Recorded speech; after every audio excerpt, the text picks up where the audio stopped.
Welcome to GESSCast. Tune in and listen as we speak to global education experts about the latest trends, challenges and stories that matter. Hi and welcome to the GESSCast. I'm Millie and today I'm joined by Matthew Savage. Matthew has a distinguished career as a former principal of an award-winning international school in the Middle East, and he brings extensive leadership experience from across the UK and global education sectors. Matthew, it's really great to have you here on site at GESS Dubai this year. It's lovely to be here. So could you start by telling us a little bit about your career journey? Yes. Well, career journey, well, it's been quite a journey. I was in schools for around 25 years, gradually moving my way up, and then I came international, and then I got to the point of a whole school leadership. And in 2020, lots of things changed in 2020, didn't they, for everybody, right? But my family and I decided to return back to the UK, and I've been a consultant ever since. And I've loved the last 4 years, drawing on the things that I've learned over the previous 25 and helping to have as much impact for as many teachers and students across the world as I possibly can. So you've been travelling and teaching across the world quite a bit then? Yeah, I was abroad for 10 years. I led schools in Austria, in Brunei Darussalam, on Borneo, in Bangkok, and finally in Amman in Jordan. Oh wow. And now I travel for about 9 months of the year working with schools on every continent. Yeah. Do you find you have to change your teaching approach or within the different countries, and if the curriculum's quite different? Well, when I was working when you're teaching in different schools, countries, yeah. I mean, there are massive differences and massive similarities, right?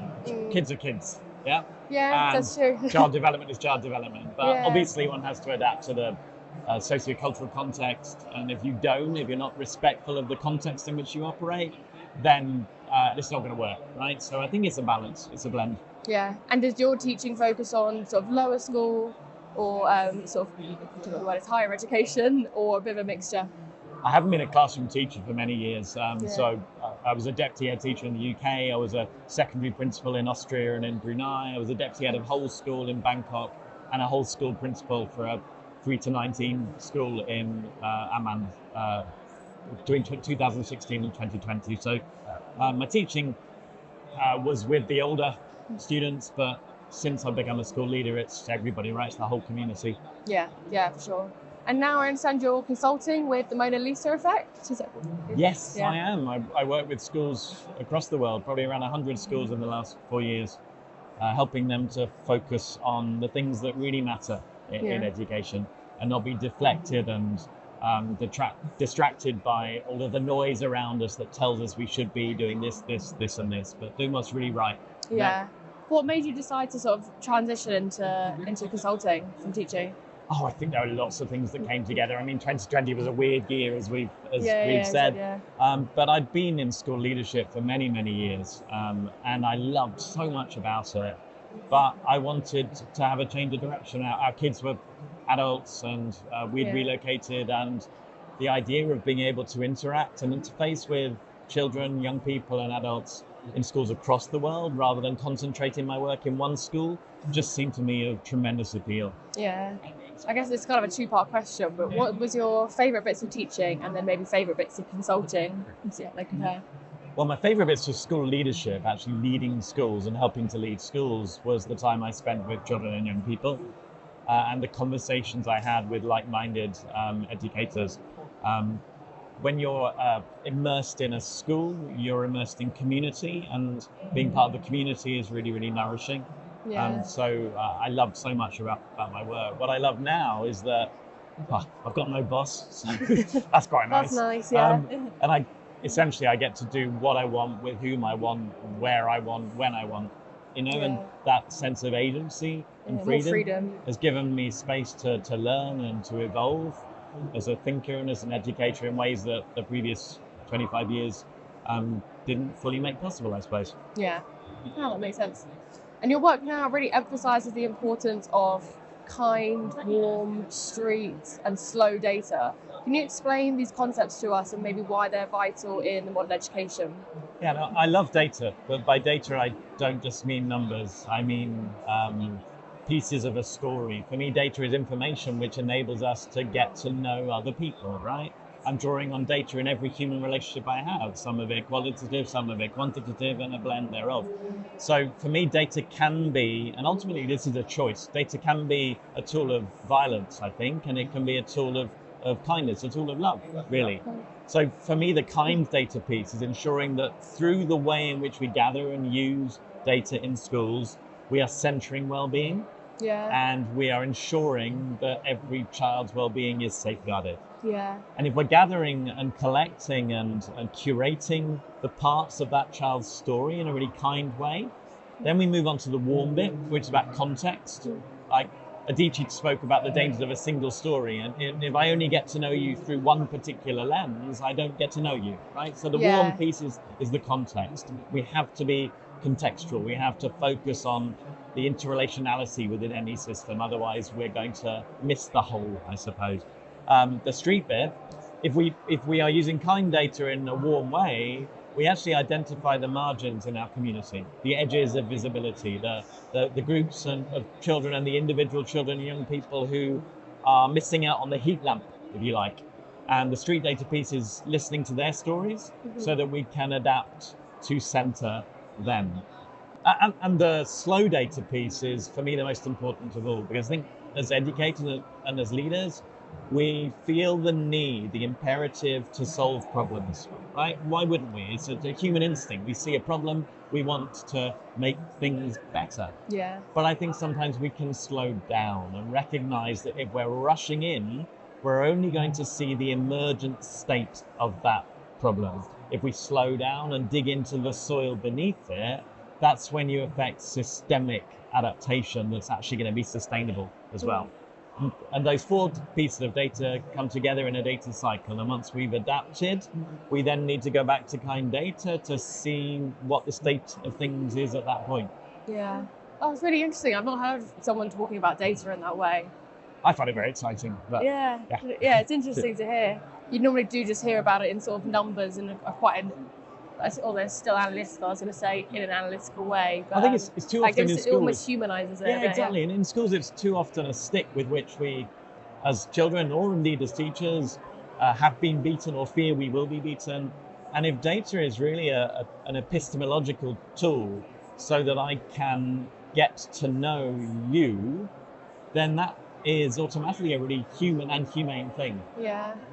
So how do you go about it when you're consulting in schools? How do you go about utilising the data and helping them basically integrate wellbeing practices? Well, first of all, I conduct a data inventory with the middle and senior leaders and the teachers within a school so that we know, if you like, often talk of it as like a data sky. So above every child and every group of children and young people, there is a galaxy of data stars, little things that we can and need to find out about that child in order to understand their who am I suppose.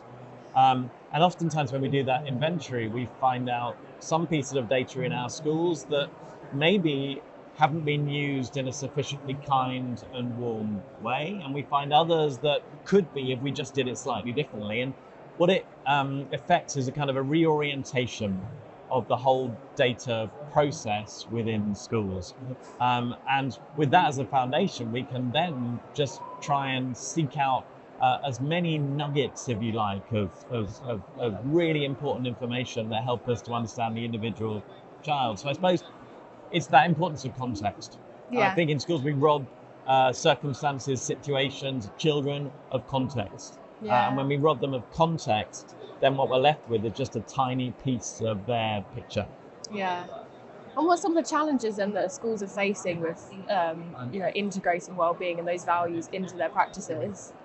Well, the biggest challenge is the pull of academics, right? That we're supposed to have a rigorous curriculum that ruthlessly and relentlessly pursues academic excellence. And in the fee-paying schools sector internationally, every school wants to outcompete its competitors, saying, no, but at our school, we really pursue academic excellence. And other schools say, no, but we really, really, really do. And I just think that can only go in a dark and dangerous and harmful direction. So I think that's one of the big challenges. It's like a magnet that's pulling us away from the things that we know are right and that we know are in the interests of human flourishing. Yeah. So obviously in our gut, we know that if I am well in myself and I like myself and I believe that I am enough for who I am right now, then I'm also going to learn more effectively and my results will also be better. But if we pursue an academics first approach, then I think we harm kids.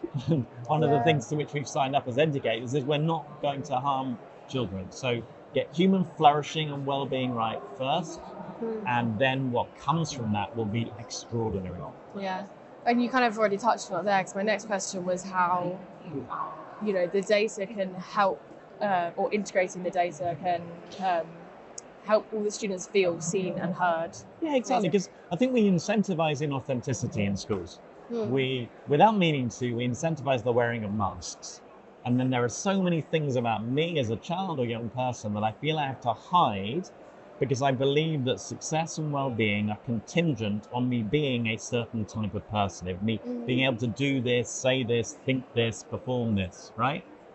And if I'm having to wear masks, if I'm having to cover up who I really am, that's corrosive in terms of my well-being throughout the rest of my life, right? So I think if I can truly get to know who you are beneath the masks that you have felt you have to wear, then it's a more nourishing experience. You can be proud of who you are, your self-esteem will also increase, and your well-being will thrive and flourish. Yeah. So you've been working in schools so long. Have you noticed a difference with the rise of social media and just sort of the digital age taking over? And has that posed any challenges, I guess, with your data? So well-being is just, it's really great to see that it's more focused on now. I think that's really great. People are talking about it more. I think, in companies it's talked about more, and taking care of yourself. So I already had it with my generation at school, but I see sort of my younger cousins and stuff, and you think that must be really hard being at school with the age of social media and everything else going on. I don't know if you've seen that change, I guess, across your time leading in schools. Yeah, I have, but I think we can too easily demonize one particular factor, right? Yeah. And because so much of what I do is rooted in context, we have to be contextual in our understanding of the challenges that kids face. Yeah. So can social media be very damaging to my self-esteem? Yes, absolutely. Yeah. For me as an adult too, right? Yeah. So do we need to ensure that children and young people learn how to use and engage and interact with the digital world in a way that safeguards their well-being? Absolutely we do. Do I think that social media and the smartphone is the single or main threat to children and young people's well-being? No, I don't think it is. I think that they are inheriting a broken world, right? They are growing up into a meta crisis, which terrifies them. There are so many different reasons why children and young people are in the midst of a mental health and well-being crisis. Yeah. So yes, social media and smartphones can cause damage, but also used really effectively, and with us helping children and young people to do so, can also be a positive thing, right? So I think sometimes we feel the urge to leap upon one thing as the problem and therefore one solution as the solution. And in my experience, problems are complex, right? Yeah. And therefore solutions have to be complex too. I've not thought about it that way, actually. Yeah, that makes a lot of sense. So do you think there should be any changes in curriculum to do with well-being? And I don't know if that's a difficult question, because you work in schools in different countries where school curriculum, I guess, varies. Yeah, it does vary, but it doesn't vary as much as you'd think it does. So do I think there should be changes in curriculum? Yeah, I think that the traditional inherited curriculum paradigm is very narrow. Yeah. And it's one in which a lot of children and young people cannot experience and demonstrate success, right? Yeah. It's not relevant. It doesn't understand their challenges. It doesn't understand their identities. And it's something that with which they can't engage and with which they can't click. So do I think there needs to be fundamental change to curriculum? Absolutely, I do. Do I think there will be in the near future? I think it's so easy to carry on doing things in schools the way we've always done that. And no other industry or sector would do this. Yeah. Medicine isn't now what it was 50 or 100 years ago. No, automotive engineering is not the same now as it was 50 or 100 years ago, but curriculum, assessment, schools in general, I think they are often too easily stuck in a broken paradigm, and we're scared to change it. But on a positive side, I have connected over the recent years with so many people who have an appetite for necessary change. Yeah. So I do have an optimism, but there is a politicization of education, and that is problematic. And because so many of us deep down think that education should be how it was yesterday, again, that is a challenge. So I think it needs to be changed. And I want to believe that change will happen, and I have lots of reasons for optimism, but we need to be brave and we need to be bold and not just tinker, I think. Because we're preparing kids too easily for the world that's gone, and we're not preparing kids for the world yet to come. And that's, I think, a mistake that we make at their peril. And no wonder then they're frightened and terrified of absolutely. Like, what is this world that I'm about to step into? Yeah. And then we see things that are changing now. So we think, right, to prepare them for the future, we prepare them for things that are happening now or things that might happen next year. We have no idea about what lies beyond that. So, you know, it's the skills of adaptability, of resilience, of creativity, of entrepreneurship, of self-awareness around their own mental health and well-being. These are the things that are going to carry them forward to be able to, A, thrive in the future, and B, begin to develop and fashion complex solutions for the complex problems that we've given them. Yeah. And I think too often schools don't occupy and inhabit that space. Yeah, definitely. And as someone with personal insights into disability and mental health, how have your lived experiences helped shape some of the work you're doing? It's an interesting one, that, because throughout my teaching and school leadership career, I felt that I needed to present myself as a certain version of a successful teacher and leader. And that certain version was one that hid many of the struggles that he had been experiencing, right? Since I've left school leadership and now I'm a consultant, I am able to demonstrate vulnerable leadership and vulnerability. My kids call it oversharing, but you know, I think it's vulnerable leadership. But in all seriousness, I'm then able to share some of the struggles and challenges that I face on a daily basis, and sharing that story. Almost every week, I will get a message from someone in the international school community saying that they've heard or read a part of my story and it made them feel seen because it made them realize that they're not alone. And I don't want to suggest I'm some sort of savior, the opposite of it, right? I just feel that it's through being vulnerable, through being authentic, through not masking the things that make us different, the things that make life hard, then other people can be empowered to be authentic too. Yeah. I was talking to another speaker the other day about something similar to this, actually. They were saying that, as a teacher, they try to be really open with the students about how they're feeling. So if they were like, do you know what, actually, I don't know, my dog passed away yesterday and I'm feeling really sad today, and I wasn't able to plan the lessons as well as I wanted to, like, maybe we can work together and like we can sort something, make the lesson together, as opposed to, because I don't have the energy to stay and I feel quite upset. Yeah, I think it's like, it's making the person real. Yeah, exactly. Teachers, like, otherwise they're on this sort of pedestal, metaphorically, and then you just think they're not this like real person who also you can bump into at the supermarket, and you're like, it feels out of place as a young student. I think you're right. I think there's a balance to be struck. I mean, fundamentally, our obligation in schools is to safeguard children. Yeah. And if through sharing our story we are projecting or we are transferring in any way that makes life harder for them, we need to be very, very cognizant of the right balance to strike. But no, I don't think that I benefit my children as a teacher, as a leader, if I am wearing a million complex, thick masks, terrified of showing anything about who I am. Yeah. Because that just perpetuates that inauthenticity that the system incentivizes anyway. Yeah, and especially as young people, like we kind of already said, like they're going through so much and there's so much to come. they've got to talk about things. They've got to be open about things. You know, you can see some friends who go to when I was at school, they don't talk about any of their problems, and then others would. And maybe I don't know what the reason for it, why some people do and some people don't. It's probably very complex in itself. But schools are a normative and performative environment, right? Yeah. And too many children and young people believe I will fit in and succeed and belong if I can be like everybody else, and if I can perform, right? And somehow we've got to deconstruct that, because the pressure that puts on children and young people is enormous and unforgivable, I think. Yeah, and like I don't see how that changes or what can be done. I mean, I guess I'm not in that position really to be doing that, and someone out there probably does have a great idea.